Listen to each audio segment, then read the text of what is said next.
Ang programang ito ay rated SPG. Striktong patnubay at gabay ng magulang ang kailangan. Maaaring may masiselang tema, lengguwahe, karahasan, sexual, horror o droga na hindi angkop sa mga bata.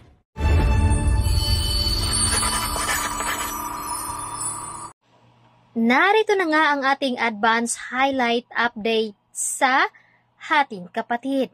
Matutuloy nga ba ang kasal dito ni Rosel at ni Darius na ngayon ay dito na makikilala ni Malu itong si Rosel dahil nagbabalik na ito at kasalukuyan ngang nagtatrabaho si Malu dito sa kay Chris at kay Belle. Kaya naman itinanong nga dito ni Belle kung paano nga daw nakilala dito ni Malu ang kanyang ina dahil sa una nilang pagkikita ay nagulat itong si Belle nang sinabi nga dito ni Malu na kamukhang-kamukha ni Belle ang kanyang ina.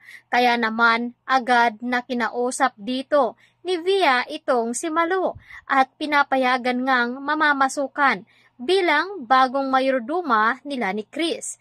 Kaya naman dito na nga sinamahan ni Via itong si Malu upang alamin kung talaga bang totoo na ikakasal nga itong si Rosel at si Darius.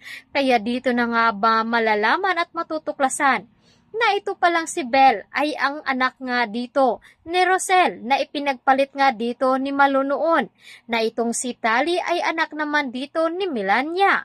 Kaya abangan natin kung ano ang magiging reaksyon dito ni Rosel. Matutuloy pa nga ba ang kanilang kasal? Kaya dito lamang sa Hating Kapatid.